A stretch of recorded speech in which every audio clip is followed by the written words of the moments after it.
யாருமில்லை என்று நின்றால் கந்தன் வருவான், ஒன்றுமில்லை என்று சொன்னால் கந்தன் தருவான்.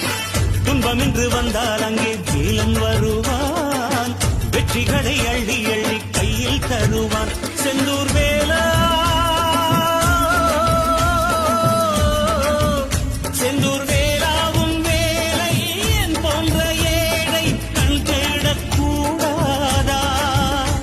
அடக்கடல் இருக்குது பார், சுத்தி வயல் இருக்குது பார், இதில் நடுவில் கந்தன் தேரு பூந்தேரு.